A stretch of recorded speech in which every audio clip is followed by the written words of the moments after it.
Good afternoon, everyone, and welcome to today's event, hosted by the Center on Women, Gender, and Public Policy at the Humphrey School of Public Affairs. Our event today is titled Channeling Anna Arnold Hedgeman, Laying the Foundations for Gender and Racial Justice. I am Christina Ewig. I am the director of the Center on Women, Gender, and Public Policy here at the Humphrey School, here virtually at the Humphrey School. Despite not being on Humphrey School land now, I would still like to make a land acknowledgement.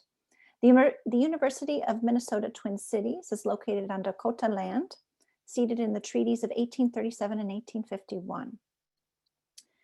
The institution would not exist if not for the vast land resources taken during European settlement. Minnesota is home to 11 indigenous reservations, 4 Dakota and 7 Ojibwe. And the Twin Cities campus is not far from the confluence of the Minnesota and Mississippi rivers, a place that is significant to the Dakota. We also see in the university's history a confluence between its participation in settler colonialism and its relationship to slavery. In its early years, the university only survived due to the financial support provided by South Carolina slave owner and former governor, William Aiken Jr. I bring these up because a land acknowledgement is always important in our public center events.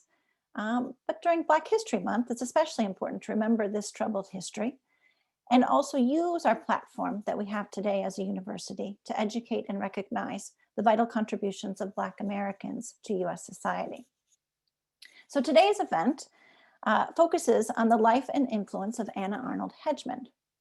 Anna Arnold Hedgeman grew up in Anoka, Minnesota, and was the first African-American to graduate from Hamline University in St. Paul. She went on to become one of the most important, but also perhaps one of the most forgotten civil rights leaders in US history. Hedgeman was the only woman on the organizing committee of the 1963 March on Washington. She was a founding member of the National Organization for Women and a key influence on the Title VII of the Civil Rights Act of 1964 and the Voting Rights Act of 1965. We have with us today Professor Jennifer Scanlon, who has joined us to give us insight into Anna Arnold Hedgeman's life and contributions. Professor Scanlon is the John S. Osterweiss Professor of Gender, Sexuality, and Women's Studies at Bowdoin College, where she is also Senior Vice President and Dean of Academic Affairs.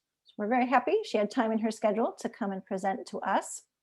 She has a PhD in history from Binghamton University and has focused her scholarship on feminist history. She's the author of several influential books and numerous articles.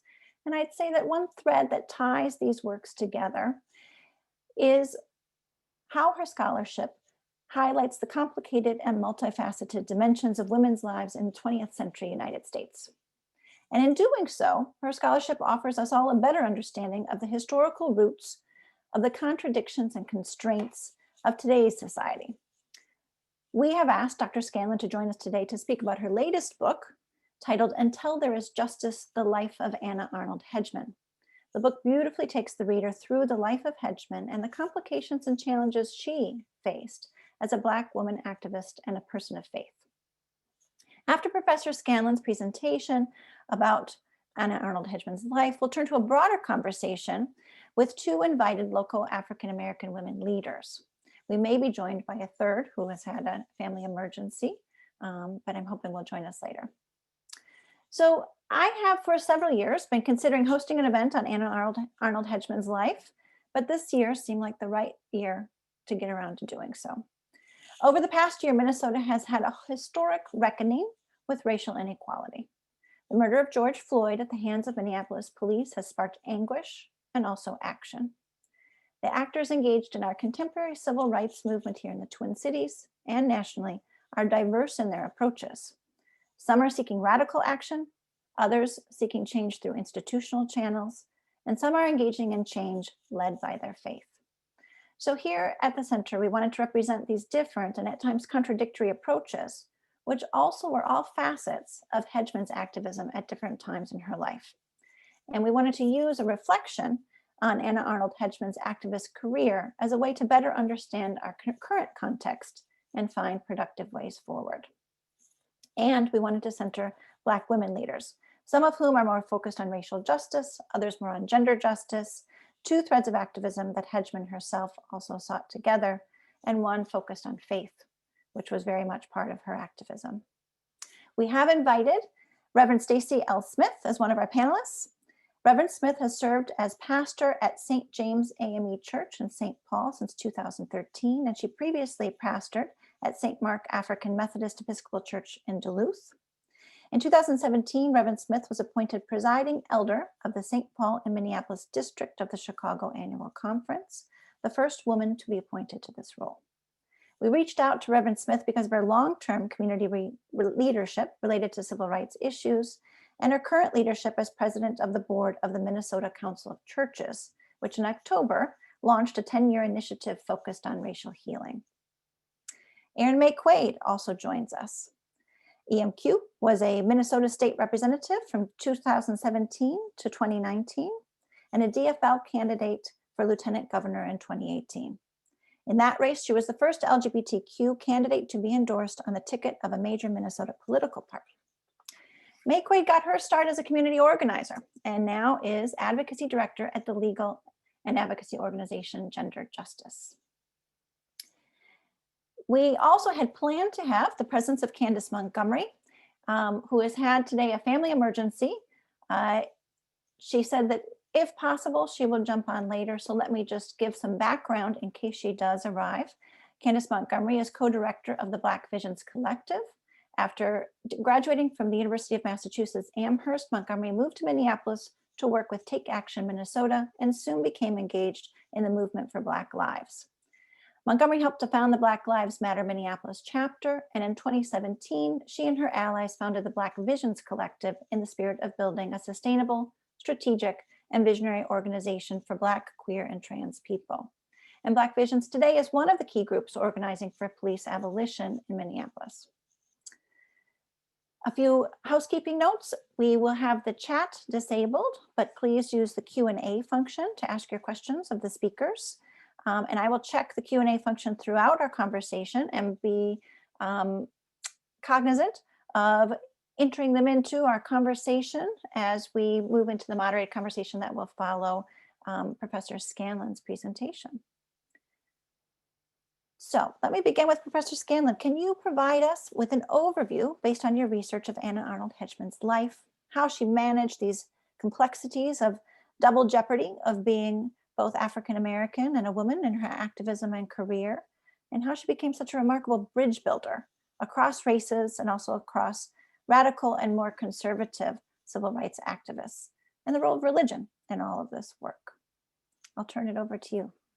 Thank you, Professor Ewig, and good afternoon, everybody. I'm going to share my screen so that I can share some images, because I think it's always really wonderful to have that the presence of Anna Arnold Hedgeman as much as possible with us as we think about her life. So I trust you can see the images that I have up there. They're being shared. Okay. Yeah. All right. So great. So again, thank you so much for having me. I'd like to, in honor of Anna Arnold Hedgeman and the other women on this panel, speak a bit about Hedgeman's deliberative, proud, Black activist, female, secular, religious life. I'm going to start by taking you back to Anoka, Minnesota, which isn't too far from you, but back quite a ways in time to the turn of the 20th century. So in Anoka, Minnesota, in the early days or the early years of the 20th century, Sunday was the Lord's Day. In Anna Arnold's childhood home, that really meant something. Play in the Arnold household among the 6 children was strictly limited every day, but on Sundays, all activity stopped.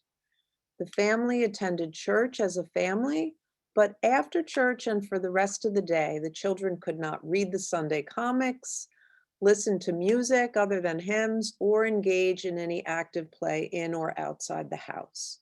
The one thing they were allowed to do was go for a walk. The Arnold children were all really pleased one year when their father, William, purchased a family car and began to take the whole brood for Sunday drives. William was constantly pointing out the beauty of the trees, the glory of the fields, which his children understood as William's way of finding a way to live with the guilt of doing something as pleasant as taking a drive on the Lord's day. Hopefully that gives you a picture of Anna Arnold's childhood. Religion was not then or later something apart from her identity or from her practices of everyday life. She prayed twice a day, attended services every week, and loved church. When, as a child, she learned that she'd have to actively join the church to formalize her relationship with God, she balked. She said to the minister, "There is no need to ask for forgiveness of my sins since I had always obeyed my parents, and there was no need to pray for me, especially since I prayed for myself every day." So from a young age, Anna Arnold lived deliberately. Come later in her life, regardless of the work that she took on in her adult life, Anna Arnold never lost the sense that God, or in her case, more particularly Jesus, was present in her life and the source of her dedication to justice, racial and otherwise. Just as importantly, she always made religion, and in her case, Protestantism and more specifically Methodism, her own. In doing so, she not only lived deliberately, but became an early practitioner of Black theology. Anna Arnold Hedgeman modified the Lord's Prayer, reciting, "Thy kingdom come, thy will be done on earth," but she always stopped at "on earth," leaving off the "as it is in heaven." And she explained it this way: "I put a period at that point because Protestants many times seem to concentrate on the heaven part of the sentence." She believed that God would disapprove of any reluctance on the part of Christians to be fully present in the secular world with all its wonders and all its complications. This, she explained matter-of-factly, is the world Jesus was sent to.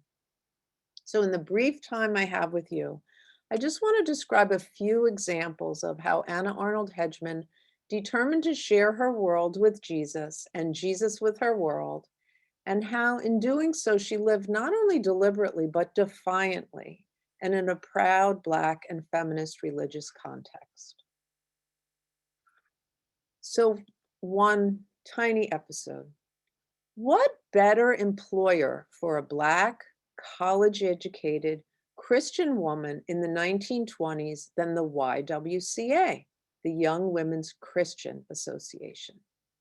The Y actively provided leadership roles for Black women, and Anna Arnold, as confident in her 20s as she had been as a child, sought and obtained several executive director positions in the organization.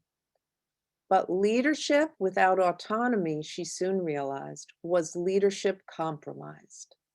Since all YWCA branches were segregated, with the white branch named after the city, so the Springfield, Ohio branch, or the Brooklyn, New York branch, and the Black branch named after the street, the West Clark Street branch, or in Brooklyn, the Ashland Place branch. Arnold discovered that the most basic Christian response to racial inequity, integration, was never on the table in the YWCA. "You know as well as I do," one older Black woman in the Y told her, "that white Christians are not yet Christians." Throughout her YWCA career, in Ys in Ohio, in New Jersey, in New York, and then in other religiously based workplace settings, Anna Arnold Hedgeman would face this dilemma. She followed to the podium too many white Christians who quoted Jesus, but then refused to act out his teachings. She urged her fellow Christians to practice the religious philosophy of Benjamin Mays, president of Morehouse College and mentor to Martin Luther King Jr.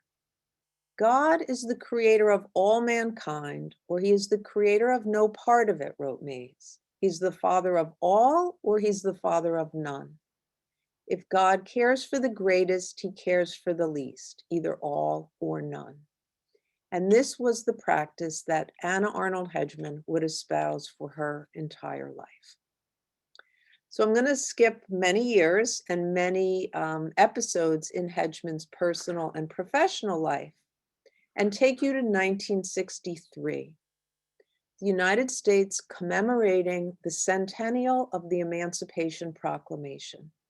But as many of us know, there was not much to celebrate for African Americans in 1963. When it came to implementing the rights of Black Americans, the federal government equivocated and state and local governments reneged, even as Black Americans faced unfathomable acts of violence. In the absence of adequate governmental responses, religious institutions set out to face what Dr. King called the nation's most serious domestic evil, racism. In the early months of 1963, the National Council of Churches, the headquarters of liberal Protestantism, situated in New York City where Hedgeman lived, determined to act. The white board of directors held a meeting at which they pledged to desegregate church life, push for civil rights legislation, and foment direct community action.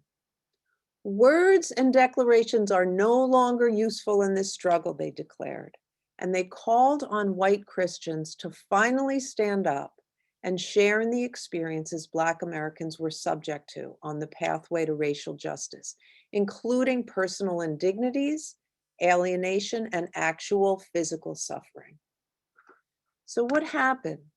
The most notable outcomes were the formation of the National Council of Churches Commission on Religion and Race, and then granting this new organization unprecedented autonomy to push religious practices. The commission brought together young, activist, highly motivated clergy whose aim was to upend longstanding church culture. Rather than wait for their congregants to act or their congregants to push them to act, they said they would both model and demand this Christian practice. Largely white and exclusively male, as you can see, the leadership on the Commission on Religion and Race made a key appointment, Anna Arnold Hedgeman, as coordinator of special projects. If some of the men on the commission had a problem with Hedgeman's assertiveness, and you can imagine some did, they could hardly deny her intelligence, judgment, or her immense connections in the religious, African American, and women's groups near and far. Her skill at reaching across constituencies during the civil rights movement would be an enormous boon to a largely white commission trying to do more than simply talk about social change. Remarkably, at the same time, Hedgeman was recruited by another group of men, this group headed up by A. Philip Randolph, to join as the only woman the committee that would organize the 1963 March on Washington. Hedgeman got to work on the part of both groups. She'd be on one side of the city, she'd work on one, and then she'd walk across or take the bus across and work on the other. So she got to work on both groups, making her whole self, female, religious, Black, activist, part of every conversation. For the Commission on Religion and Race, also committed now to the march, she agreed to try to recruit 30,000 white Christians and Jews to the march. For the march's organizing committee, she worked on the logistics of getting 250,000 people in and out of Washington, D.C. safely and soundly in the heat of summer. Hedgeman juggled myriad details on the final days before the march.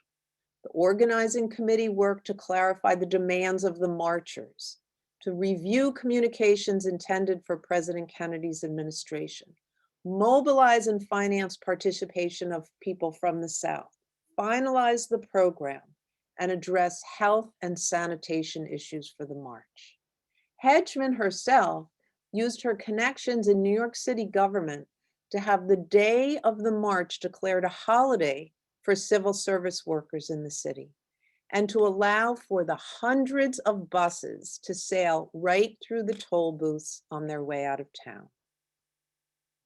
As the day drew near, and on behalf of the Commission on Religion and Race, her other position, Hedgeman was worried that all the Christians she had recruited for the march, Black and white, might not have enough food to eat when they got there. So she then organized Operation Sandwich. She recruited 400 interracial, interfaith volunteers to gather at Riverside Church on the day before the march and prepare 80,000 box lunches. Hedgeman and her co-workers used walkie-talkies to coordinate this massive, joyful event. Just before noon, or just after noon, sorry, following a ceremony during which a minister and Hedgeman together blessed those sandwiches, the first in a line of refrigerated trucks left for a warehouse in Washington, where the lunches were stored overnight for the next day's onslaught of hungry demonstrators. August 28, 1963 turned out to be a perfect day for a march. Sunny and warm, but not as hot or humid as it could be in the nation's capital. Before the buses began to pass through the Baltimore Harbor Tunnel at the rate of 100 per hour, masses of volunteers had set up rest areas, a stage, first aid stations, and food service areas. More than 1,000 reporters were on hand, as were dignitaries of all kinds. 2 planes from Hollywood brought in the likes of Harry Belafonte, Diane Carroll, Rita Moreno, and Sammy Davis Jr. Another plane, carrying Robert M. Shelton, the Imperial Grand Wizard of one of the most notorious factions of the KKK, crashed in South Carolina on its way to the march, tempering the plans of the white supremacist contingents. One of the march's lesser known speakers, at least today, was Eugene Carson Blake, the chair of the Commission on Religion and Race, who encouraged the white marchers to embrace change. "We come, late we come, but we come," he said, talking about white Christians and indirectly crediting the work Hedgeman had done to reach across cities and states and across denominations to make the march an interracial experience. In the end, an estimated 40,000 people marched under the National Council of Churches banner, and an estimated 50 to 60,000 white people attended the march. In short, Anna Arnold Hedgeman was responsible for drawing the majority of whites who attended the March on Washington. She moved white Christians one step closer to racial justice, one step closer to joining what A. Philip Randolph called the advance guard of a massive moral revolution. In this, and in many other elements of the march and of the larger freedom movement of which it was a part, Hedgeman's contributions were at the same time overlooked and profound. Anna Arnold Hedgeman spent her life trying to know and act out a Christian practice of social justice in the world Jesus actually lived in. She cared deeply for the dignity and welfare of all people, but she acted most passionately on behalf of the dispossessed. And racial discrimination, which distorted the lives of white people just as surely as it did those of people of color, became her most fierce political, religious, and personal adversary.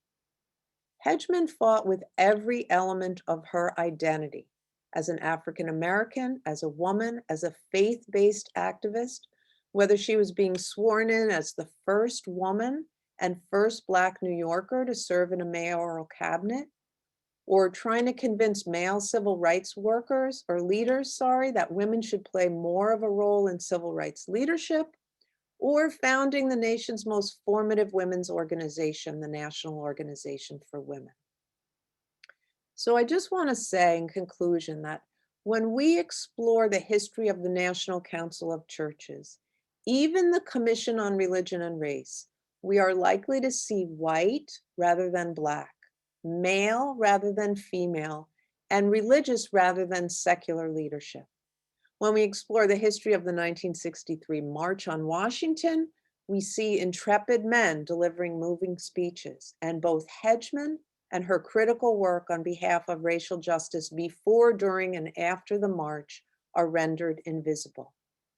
When we accept the conventional wisdom that the National Organization for Women and the nascent feminism it represented were only white women's concerns, or that women's rights activists left their religious identity at the door, Hedgeman, an architect of the era's most significant effort to bring real and sustained legislative justice, is transformed into an interloper.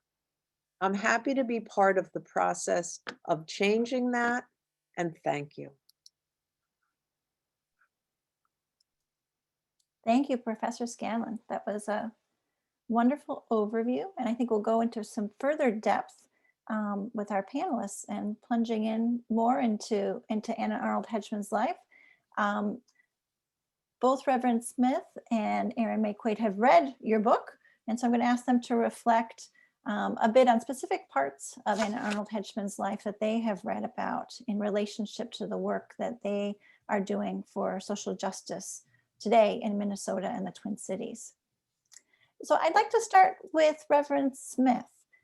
We've just heard in Professor Scanlon's presentation about both the importance of faith in Anna Arnold Hedgeman's life and the ways in which, in particular, through the NCC, the National Council of Churches, she was able to bring whites to the March on Washington.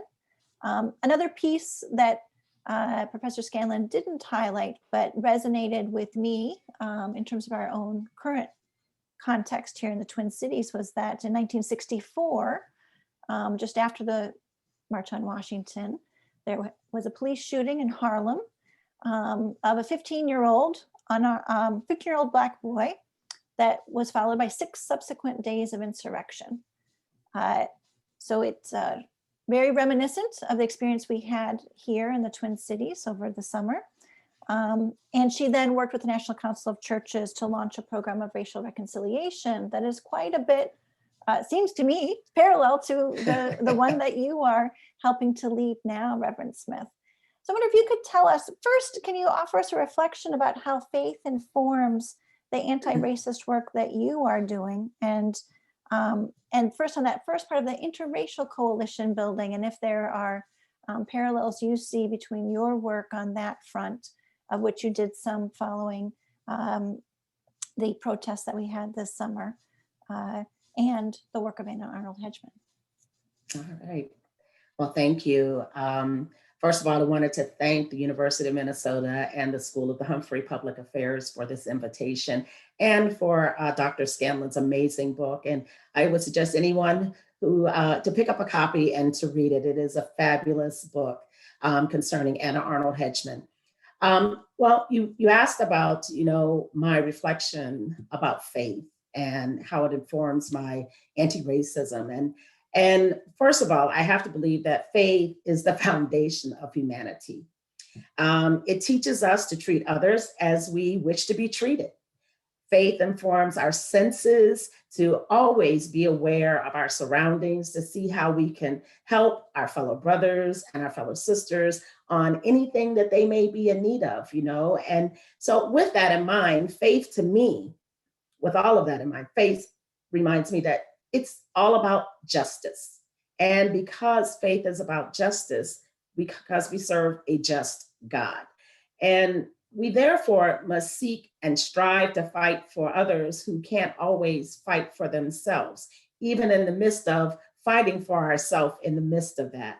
And yes, that means that if I believe these things, then I must stand up against systematic racism, hatred, bias, and white supremacy. So like when George Floyd was murdered, I was just so outraged at the blatant injustice that I formed the Silent Clergy March in protest of the heinous crime against Mr. Floyd and humanity that had just taken place. And when I really formed that, the march was not about us getting out there shouting because it was silent. It was about praying, praying for not only what just happened, not only praying for the family, not only praying for the life of Mr. Floyd, but praying and coming together as for our community, standing in solidarity with our community, and then with ourselves as Black and white leaders. So when I formed the Silent Clergy March, I wanted it to be Black led, with showing that our white brothers and sisters stood behind us in that. So it was more symbolism that the Black clergy would, go forward and the white clergy would follow, and that it was such a overwhelming turnout. I never expected so many hundreds of clergy to turn out and march with us. So I found that in the midst of that there were more who cared about what was happening in the life of anti-racism and about bringing down those the views of systematic racism and the biases than I realized. So, but that work has also continued since the march with the work that I do with the Minnesota Council of Churches, where we are working on a vision of truth and reparations. We plan to, over the next 10 years, to build a platform for change, to purposely build a structure for racial equity in the church and the state of Minnesota by allowing the stories to come forth of racism in Minnesota, and then investing and repairing the damage done in the Black and Indigenous communities. So the focus will be on naming the history and addressing the systems that have made Minnesota rank as a state with some of the highest racial disparities in the United States. So you also asked me too about building coalition.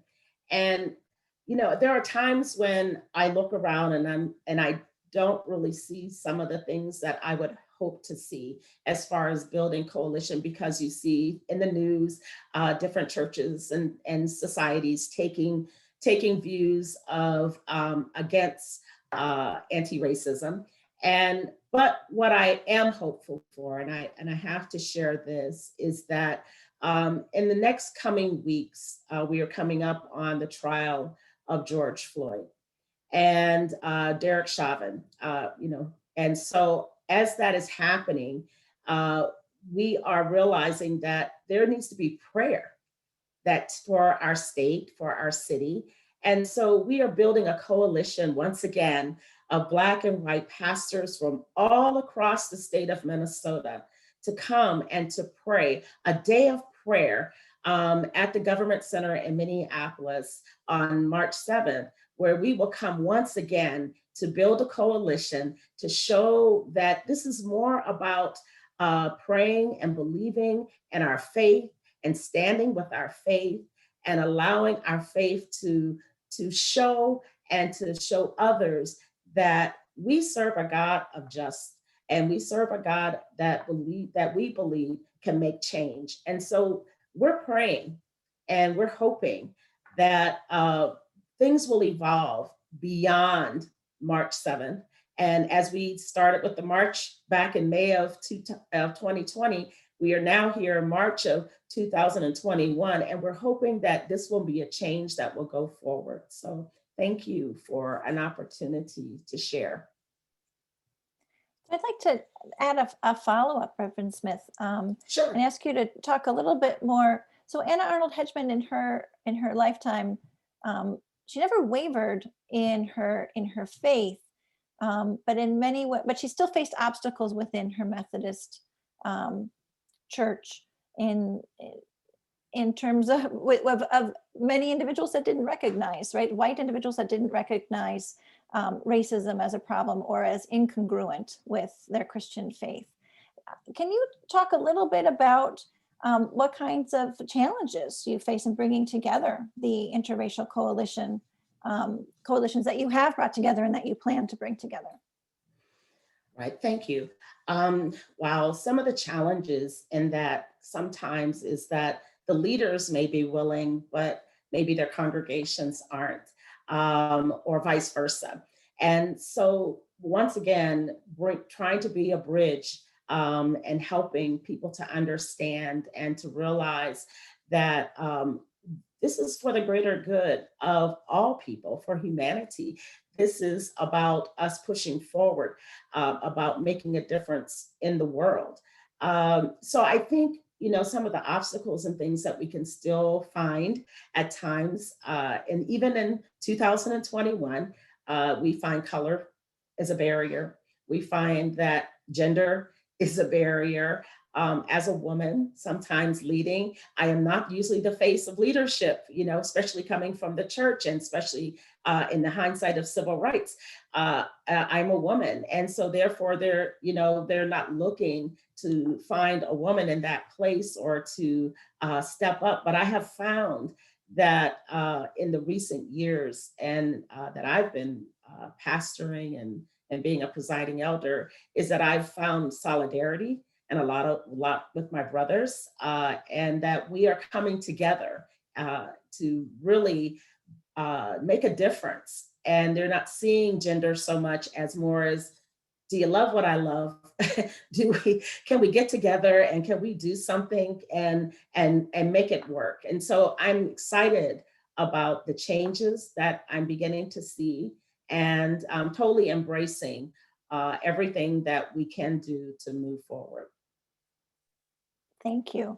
I want to shift our conversation now to another facet of Anna Arnold Hedgeman's life, which is her focus on feminist work, which Reverend Smith has started to bring us into that aspect, her gender identity and her life. Before I turn to Erin May Quaid on these questions, I want to ask Jennifer Scanlon, Professor Scanlon, if you could give us a little more background on her work in relationship to the National Organization on Women, and the feminist work that she did later in her life. And then I'll turn to Erin May Quaid. Yeah, thank you. And thank you, Reverend Smith. So Anna Arnold Hedgeman was one of the founders of the National Organization for Women, as was Pauli Murray, who was another Black religious leader.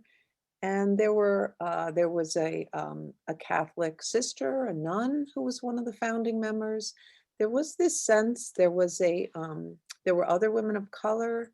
There was this sense that they were kind of in it together, but they certainly also, for various reasons, people grew frustrated with some of the leadership, which was embodied by white women, and there were struggles within the organization. One of the things that Hedgeman took pride in was having played a significant role in helping that organization draft its statement of purpose. She felt that wherever she went, one of her roles was to represent the interests of people who lived in poverty, whether they were Black or white or Latinx, whoever they were. And so she brought that lens to the National Organization for Women. And in fact, I would say played a very significant role in helping them understand that to represent women did not only mean to represent professional women, but it meant to represent women in many, many walks of life, and to really make sure that they embedded the question of economics in their policies and practices. So I credit her with that work. Thank you. Yeah, so Hedgeman really brought an intersectional perspective before we had a name for that, pushed on it in the National Organization for Women, and also in different periods of her life. I was struck in reading your book, Professor Scanlon, of the tensions she faced in the YWCA over time in trying to bring together women across races who were coming from similar socioeconomic status, but still couldn't see eye to eye. So I want to turn to Erin May Quaid now, who comes from a background working specifically now in gender justice, cares deeply about both gender equality issues and racial equality issues. much like Hedgeman did. What kind of challenges have you faced? Are they similar to those that Hedgeman faced in trying to bring together those two passions for justice? And are there lessons that you draw from Hedgeman's life that are informative to the work that you do today? Or maybe we're in a completely different world, which you could reflect on as well. We're not in a completely different world, right? The first thing I'll say that so Professor Scanlon, like, I just loved this book, and I kept reading it and calling down to my wife being like, I think I'm Anna Arnold Hedgeman in present day. Like, I related to just everything she said, and not just the gender and racial issues, but actually her faith. I'm a person of deep faith, and I also struggle with the way that it's characterized. You know, we often talk about like a personal relationship with Jesus, when in reality it's like a community relationship, and our relationship to our community. It's why like the letter that Paul wrote to the city of Corinth in 1 Corinthians, love is patient, love is kind. That's about community love, not like romantic love. We always read it at weddings. And so I saw that as the root of her gender and racial analysis, right? Is that if we're going to care for community, as my faith dictates, if we're going to do here on earth, then you can't strike people's intersections as being separate and distinct. They are all part of a whole person. And she had this quote at the very beginning of the book that she was like annoyed that she had to spend her whole life like working for her humanity, when it was like a waste of her talent. And I just deeply relate to that. Like, I wanted to be like an author and a singer, and instead I have to like over and over fight for full humanity in this world. But you said, Dr. Ewig, about maybe we're in a whole different world, and I like have all of these dog-eared parts of the book, but one of the things they were fighting for during the civil rights movement was a passive, effective, and meaningful civil rights legislation, an end to police brutality against people engaged in peaceful protest, federal works program to provide jobs, permanent employment with fair wages, a national minimum wage. Like, what are we still fighting for today, right? Like, it's not a different world. And one of the things that really resonated with me the most that Professor Scanlon really talked about is like wanting to bring the stories and the humanity, the impact of people with low incomes. And Anna Arnold Hedgeman was actually Dr. Hedgeman, right? Like, she had her honorary doctorate. She loved being called that. So Dr. Hedgeman really talked about like, we have studied and we've researched and we've task force. It's time to listen. And I think so often what I encounter in the work for gender and racial justice, which we should acknowledge that they're both tied up together. It's impossible to achieve, liberation for one and not the other. Every single liberation movement is tied up together. Freedom for all people, liberation for all people. And so when she was talking about that, it really reminds me that today, there is still this want and desire for like a new way to solve racial gaps. Right? There's a new way to solve gender inequities when we haven't even done the old ways that we already know would work, because there's this reticence to do anything because they don't like the answer, right? If the answer to lift people out of poverty is pay them livable wages, you're like, well, what else? Healthcare? What else? Deeply affordable housing? Okay, but like besides that, well, there is nothing besides that. Like, I don't know what to tell you. And so I just, this like irritation, frustration, and urgency that she felt about solving these problems, and that clarity of vision about how we get there, I feel that so deeply. And when you work in organizations, institutions, right? Like, I've worked in government and I've been a policymaker. It can be frustrating to have to like try to convince people who should know better that we have to do better to get it done, when you carry the stories of the people most impacted with you all the time. And so I just love this woman. Like, I am ready to get like an Anna Arnold Hedgeman tattoo on my back, a la Ben Affleck. And I just am like, I just love her. Yeah. Oh, that was great. Thank you. I want to remind our audience that you can ask questions. Use the Q&A function at the bottom of your screen, and I will weave them into our conversation. I am going to follow up with Erin and say, but have you faced these challenges of bringing together women across races? And tell us what they're like. Yes and no, right? I think the lynching of George Floyd certainly opened up a swath of people who could be moved on these issues to understand that there is a role that white people and white women in particular play in dismantling white supremacy.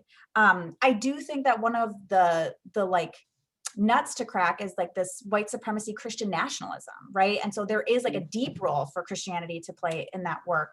But what I've really struggled with, or what I've seen the struggle be, is that sometimes there's this feeling or this tendency to feel that if we're talking about Black, Brown, Indigenous women, we're not talking about white women. That if we're only solving problems for BIPOC people, we're not solving problems for white folks. And I think that like, it's that feeling, that sense pervades that issue. And then there's also the times when you want to be someone who, like Anna Arnold Hedgeman had this point in her life where she was like kind of done with white people, right? She like didn't want to talk to them, she don't work with them, she was frustrated.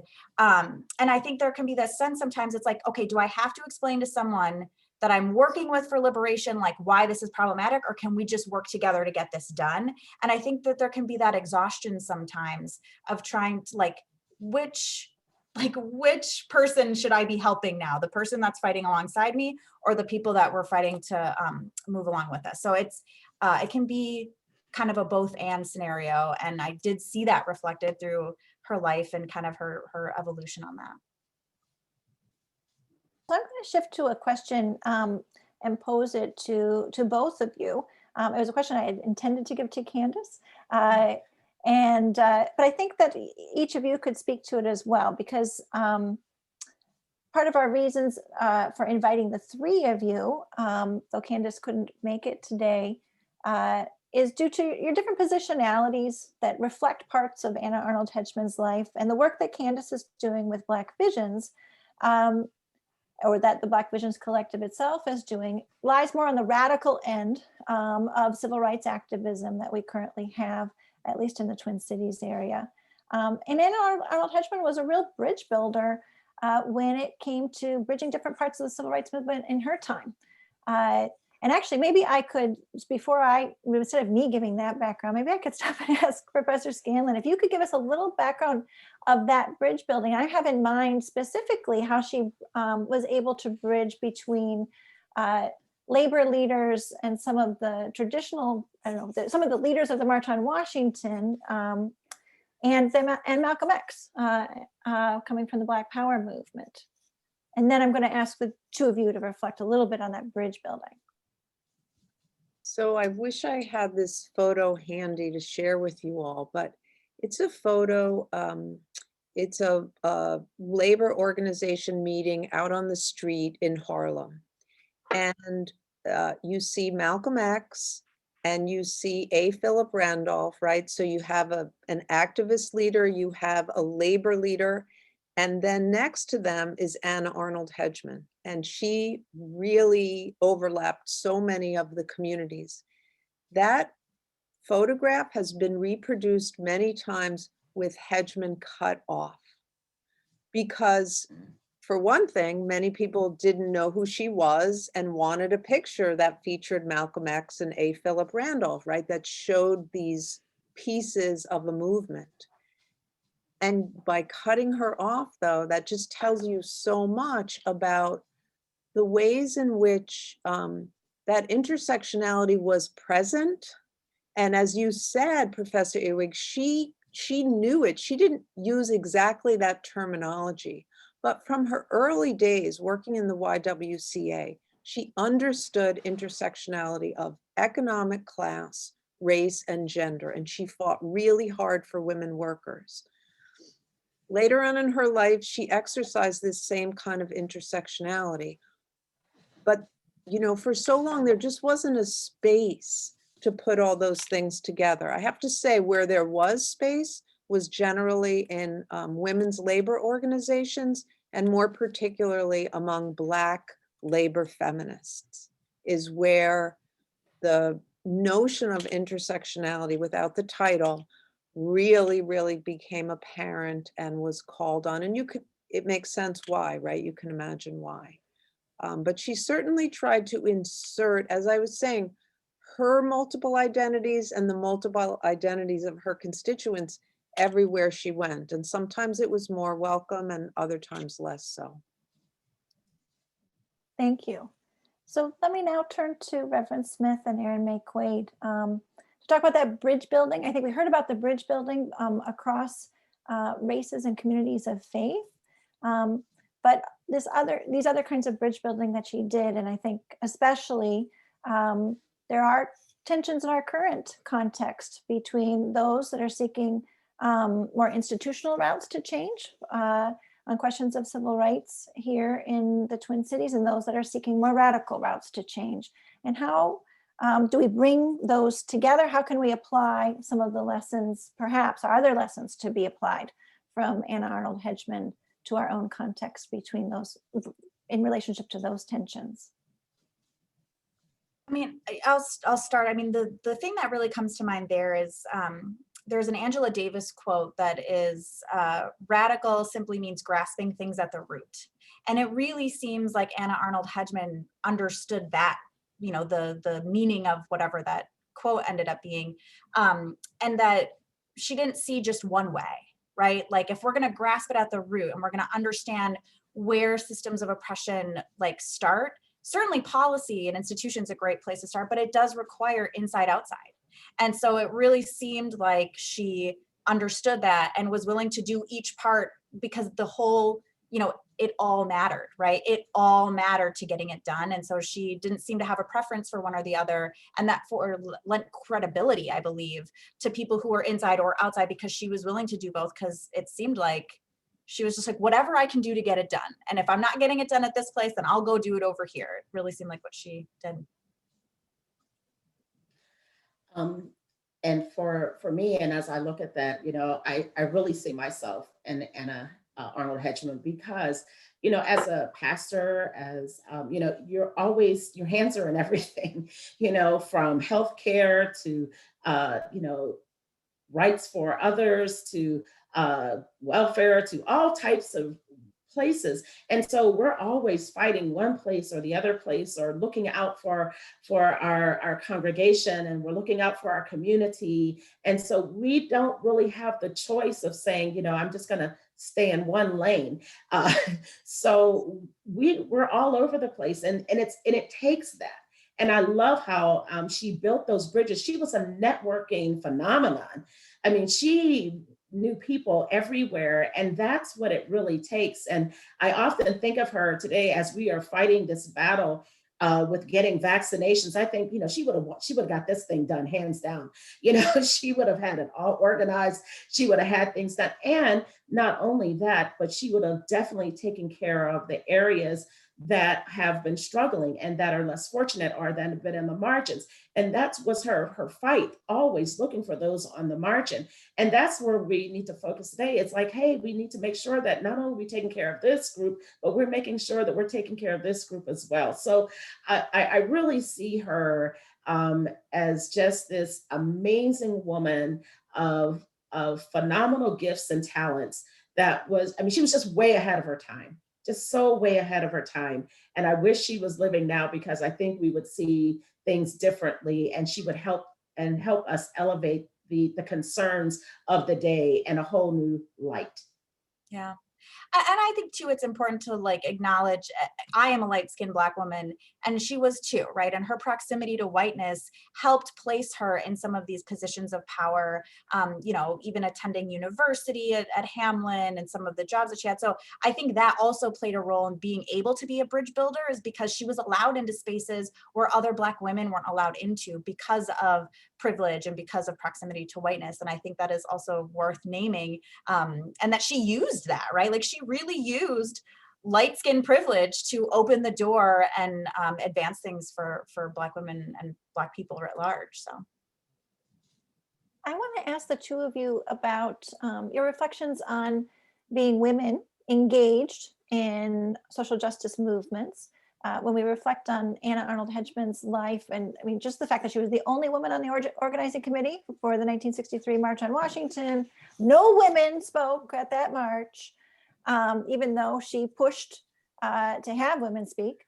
What has changed and what remains the same on that front? And not just about women. I mean, I think there's also the case of Bayard Rustin sort of being pushed to the sides as a gay man at that time, and engaged in the civil rights movement.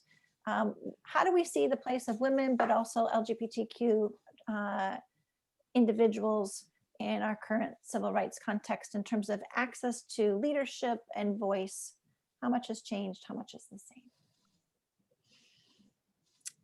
Yes, right. Like I think obviously there is more acceptance, more people are out, more women have places in leadership, and certainly as a former lawmaker, I can say that like the laws themselves that contribute to oppression don't exist exactly as written before, but the effects are the same. And I think it should cause us all to think about if the outcomes are the same, even if the like written word is a little bit different, then what is still happening that needs to be changed? And you know, we still have a lot of work to do for LGBTQ liberation. We still have a lot of work to do to get women in positions of power, especially right now. Like we're going through, you know, Dr. Ibes, you've covered many times through the center, a she session. Every job lost in December was a woman. Somali and Hmong women in Minnesota are concentrated into high risk work, and they're paid the least, right? And so we still have a lot of work to do to translate some women and some LGBTQ people being visible in positions of power to actually granting access and power to those communities. Because I think oftentimes it's really like a person or a few people is not indicative of the liberation and advancement of their entire community. Thank you. You know, I agree, you know, what Erin's saying is like, you know, it is not what it used to be. And I mean, I'm as a pastor in a vocation that was traditionally all men. And in some ways, a lot of those things still exist. You know, I could be in a meeting with all men and they will say things like, oh, good to see all the brothers here today. And so, and it's like, oh, well, I'm here. But, you know, the thing of it is that I've spent a lot of my time because I am a lot of, like Anna Arnold Hedgeman, I'm a first in a lot of areas. And because of that, I spend a lot of time thinking about my sisters that are not in places that, and traditionally a lot of women in the world of clergy, we are not given the largest churches right away, or we are not given you know, places of position on boards and things until we have probably proven ourselves. But now I am in a position of bringing people along, you know, women as well as qualified men, to be in positions where they are now being able to be seen for what they can bring to the table, for the gifts and the talents that they have, and not so much because of their gender or their choice of who they love. So I just feel that in today's world, that even though the laws or the language may be different and may be more inclusive, but we are still trying to move the needle where it is fully inclusive. So we have a couple of questions that have come up in the Q&A. One of which I think has been answered to some degree, but I'm going to throw it out to both Reverend Smith and Erin May Quaid. It's aimed at Reverend Smith, saying, do you see yourself in Dr. Hedgeman and the work you are doing? And I think you've answered that a couple of times, that there are ways that you see yourself in Dr. Hedgeman. And Erin, you also have noted some different ways, but maybe if you each could say one way in particular that you relate personally to her life, or that you take inspiration from as a way of answering that question, and maybe some further depth. I really see myself a lot in Anna Arnold Hedgeman. And the way I see myself is from even how she grew up. She pretty much grew up in a predominantly white community. So did I. I went to a school of predominantly white families.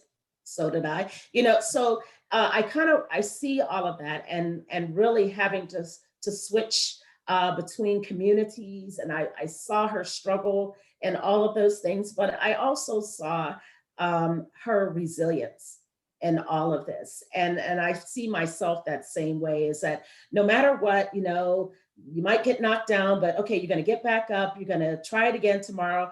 You might have got a no over here, but you're going to keep on trying because you might get a yes over here. So I grew up, my father taught me from Sir Rudyard Kipling. What you do when you don't have to will determine what you will be when you can no longer help it. And so every day I wake up saying, what difference can I make? What can I do that when all this is said and done, my work will speak for me? And I think that's the same thing that Anna Arnold Hedgeman did. Her work spoke for her. The work that she did spoke for her. And that's how I would want to be, even though she was relegated to the back pages. But now with this book and with this conversation, prayerfully, women will not be forgotten the way that they have been in the past. And prayerfully, people like myself and Erin and Candace will be forerunners in making sure that we are not relegated to the past. And also with the lead of Dr. Scanlon, we can make it happen. I think, one of the questions that you asked earlier, Christina, was about, what I see between racial and gender justice. And I'm often reminded that one of Harriet Tubman's last words was to tell white women and Black women to stick together. And then all those years later, Anna Arnold Hedgeman starts now. And then all these years later, we're still having conversations about white women and BIPOC women. So I think for me, what I see in myself from her, certainly a lot of overlaps, grew up with a lot of privilege. I tend to be like a throw myself in, do literally everything I can, learn all the stuff and try everything type of person. She also burnt herself out and had to take a break. And I very much see that is a path I could be on, if not for a really great therapist. And so I guess what I continue to take from this is like to not have amnesia. These problems aren't new. People have been working on them for a long time, and there are solutions that exist that we have just decided to forget that we found and not try. And so I really see in her, like, oh yeah, I don't have to recreate the wheel. I don't have to know a whole lot more. Like, I actually know plenty to do plenty. And so I think that is really, like, she seemed to like have a clear analysis of what was wrong and then took that into a whole bunch of different ways to solve problems. And I really think that's what I'm going to take out of it, is I actually do have that clarity of the root, right? If radical is grasping things at the root, I understand what we need to grasp at the root, and I can do that in a bunch of different places. Thanks. So we have a question here. Kathleen O'Brien asks, Anna Arnold Hedgeman certainly is an inspirational model. Today, the virulent exhibition of white supremacy has also demonstrated misogyny that's deeply embedded in our society and white supremacy. How can white women build coalitions with our BIPOC sisters? So what's your advice to white women to do better, to build those bridges that we've been talking about? Reverend Stacy. Okay. Well, my philosophy on a lot of things is start with yourself. Start with yourself. Reflect on yourself. See where you are, and then once you really are reflecting on yourself, then realize what are your surroundings. Who is in your surroundings? And then begin to influence those people.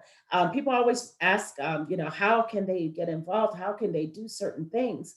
But I realize that the biggest sphere of influence that we have are those who are around us and those who we see every day, and those who we go to church with, those who we are in friend circles with. Those are the places where you can influence and begin to build bridges and begin to have people change their worldview on things. So I just believe that when you start there and then move forward, and then after that, then look for ways to engage in other organizations, that have the same view that you have, that you can stand behind, that you can maybe fund or something like that. I just really believe that if you're serious, you will find the way, and you will start beginning with self and then influencing the circle that you're around.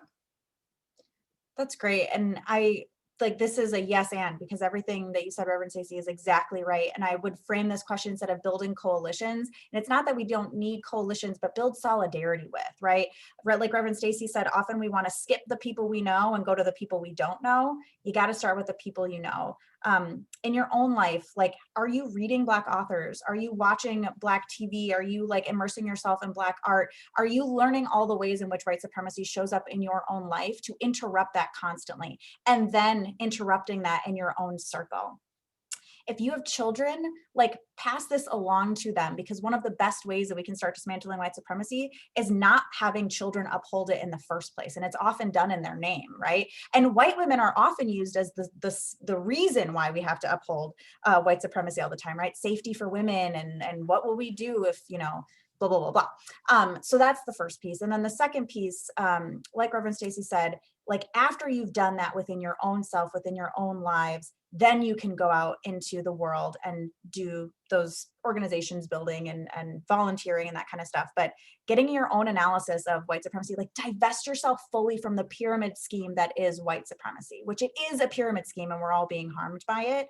And once we start divesting from that, especially for the people who it's meant to uphold and support, that is how we begin to dismantle it. And so build solidarity instead of coalitions, because you don't need to necessarily like be in spaces all the time with BIPOC people in order to show solidarity and to be doing that work to dismantle white supremacy. I'm going to take one more question from our audience and then move to closing. Our audience member asks, Carolyn Graysinger, can the panelists share some ideas about how participants can support this work locally? So the first thing I'll say is listen and believe. I've said it numerous times, but like, the solutions to the problems we face now are not new. They are not unknown. They are here. And sometimes it actually just takes the small p political will for people to say, like, yes, I am willing to put my support behind this thing, right? And so if we know that the solutions to poverty and injustice and unhoused people and all these things are investments in our community, then support investments in our community. Support organizations who are working to invest in community. One of the like terrible parts about technology is it encourages us to be like separated from each other. And yes, we need to be like physically separated from each other right now, but our lack of investment in our communities means lack of investment in the like social things in our communities that bring us together. And so like, starting as simply as at your city level, before, like, you know, calling your senator or the president, these are the things that have kept us together in the past, and the things that as soon as we start saying, well, we can't do that anymore, and how much is it going to cost, we already know the cost to not doing it, and it's literally humanity. And so getting involved can mean a whole host of things, but like, take that step to say, I want to invest in the people of the state together, and that we don't leave people behind. There are numerous organizations all over the state that do that. Whatever your interest and passion is, whatever gets you out of bed in the morning, find an organization that does that, and go forth. Give your time, your money, your effort, your talent, and your means. Reverend Smith? Yes, you know, there's all kinds of ways that you can, like I said, get involved. You know, call the Minnesota Council of Churches. There's a plethora of things that you can get involved in through the Minnesota Council of Churches, and they will welcome you to come and to lend your hand. There's all types of organizations that are around the cities. There are places where people are fixing food to help others. There are places where people need help and assistance with vaccinations. There are places and assistance where you can help those who are disenfranchised, those who are on the margin, those who are in need. There are, I mean, there's just a plethora of places that you can go. But like I said, if you're really serious first, you're going to seek those places that align with the things that you want to help with. Maybe you are a healthcare worker and you really want to, you know, look towards the healthcare areas. If you are someone who is who's all in with civil rights, well, then I would say, you know what, might want to connect with the Humphrey School of Public Affairs and find out more information there. You know, I'm just saying there's just different ways that you can be so involved in the cities. And then your local church is always a great place. your local faith community.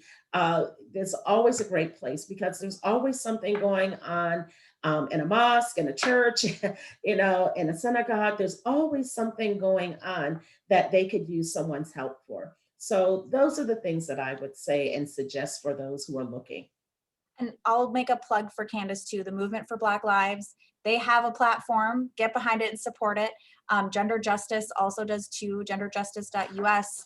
Like, come to our website, look at our stuff, help us fight against the LGBTQ hate groups that are just spreading their crap all around the country. And these are active things that you can do, because we tell people how you can get involved and how you can support our work. And donating too, money is always super helpful. For a lot of the liberation work on the margins, it's unfunded, and we just do it because it's super important, even though like large funders don't care. So Thank you both. I'm going to turn to Professor Scanlon. We just have a few minutes left to see if she has any final reflections for us, and then I will close us out. Okay, thank you, Professor Ewig, and thank you, Reverend Smith and Erin. Really, this has been a great pleasure. I think it's so important to bring together religious leaders, activists, religious leader activists, and academics in one place. So the Center on Women, Gender, and Public Policy, thank you so much. This is really important. We all are in our spaces. I was telling Reverend Smith before we started that I was doing research on Hedgeman for a while, and then found through, lots and lots of searching that there were papers of hers in a small museum in Ohio. And when I went out there for my first trip, they told me they had extensive papers. And I really didn't know what that meant. I thought maybe they had 10 boxes of papers. I had done research everywhere else there were papers. And I got out there and I went into the basement of this building on the grounds of a historically Black college in Ohio, and found in a room shelves with 200 boxes of Anna Arnold Hedgeman's papers. These papers had not been processed. And for any of you who have done archival work, you can imagine that 200 boxes of unprocessed papers, which means they were in piles or they were in folders, but besides being organized chronologically, they were largely unorganized. It was a daunting task. And I spent months going from Maine, where I live, to Ohio, back and forth and back and forth. And it was a labor of love to do this work. And it was the biggest gift that I could have had as an academic. So, my family laughs at me that I get so super excited to be going down into an archive somewhere and spending days and days and days. But that's the work that I find rewarding. And putting Hedgeman's life story out there, for me, has been enormously rewarding, because it has enabled me to be in conversation with people like Reverend Smith and Erin and so many other people who are religious leaders, who are activist leaders, who I support in other ways. But the life of a historian can be a solitary one for a lot of the time. And so I just want to thank you for bringing us all together, because we all can learn from each other. And it's just been a terrific opportunity for me, given my COVID-related everyday life, trying to deal with yesterday being the first day of classes on campus and all those other things, to take a breath and remember what a labor of love my work is, my scholarly work, and to just be in community with all of you today is really a gift. So thank you to the panelists. Thank you to Professor Ewig. Thank you to Rachel, who's behind the scenes. And thank you to our participants. I'm sorry we can't see all of you, but I'll just say on behalf of the panelists, what a treat to have you engage with us today.